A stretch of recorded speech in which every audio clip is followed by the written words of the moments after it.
On Friday, the South African Cities Network released its State of Cities Report 2021. It shows that the country's population is expected to grow by between 19 and 24 million. This is by 2050. Many of whom will live in cities or towns. Well, to talk more about the report, we're joined by Nosipho Hlatshwayo, an Executive Manager of Programs at the South African Cities Network. Nosipho, good evening and thanks for your time. I guess when one looks at the findings of the latest report, it's clear that the burden of growing cities and making sure that they're future-proof, whether it's because of the population, they're now ever-increasing issues of the climate that we have to consider, that burden and responsibility alone is simply too much for government to bear.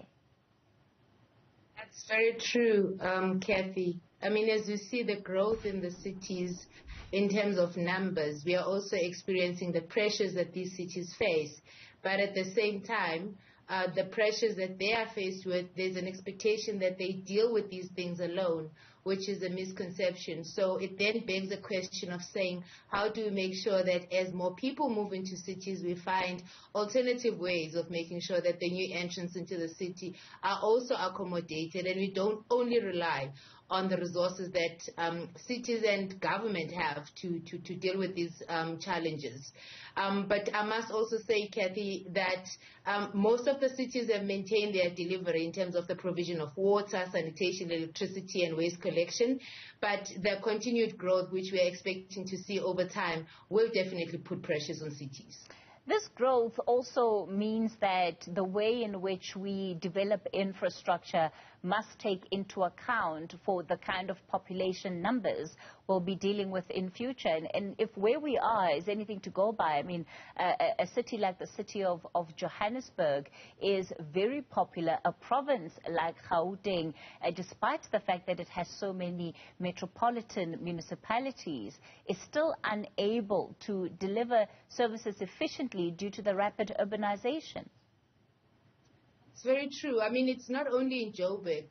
What we're seeing in other cities as well. I mean, you take the case of eThekwini municipality with the recent floods. So yes, we might say that these are acts of God, but part of the disaster or the destruction that we're seeing in eThekwini largely has to do with the number of people that are in the city and the ability of the infrastructure that has been provided to cope with the increasing population numbers. So in eThekwini, for example, it's issues around stormwater drainage, where people are located, whether the city does have adequate, suitable land to house people. So as much as we can separate these two things, which is climate change, we do need to look into infrastructure and how we plan for growth to make sure that people in the cities are not exposed to the disasters that we've seen happening. But that also is going to require money to deliver on it, because infrastructure development is not cheap. It requires millions and billions of rand for cities to roll out this infrastructure. But at the same time, with the decline in the economy and a number of people who are losing their jobs, that then puts the city at risk, because their ability to do as much as they want to do is also constrained by the fiscus, which calls for cities to look for alternative ways of doing things, which is why this report is emphasizing the need for partnerships and for all of society to be active in dealing with the development issues in cities. Nosipho, let's wrap it up on this note, looking at what you found in as far as air pollution, water pollution, littering, and land degradation is concerned, because again, that's a big conversation, especially when it comes to the protection of the environment. So, matters of air pollution and land degradation and the likes, those are not just things that the city needs to deal with it on its own. We are seeing in cities where you find that there's a good collaboration between the city and private sector and not-for-profit sector, some very innovative ways of dealing with issues of climate change or issues of sustainability. But at the heart of it, it also requires active citizenry to take responsibility and for everyone to understand what their role is.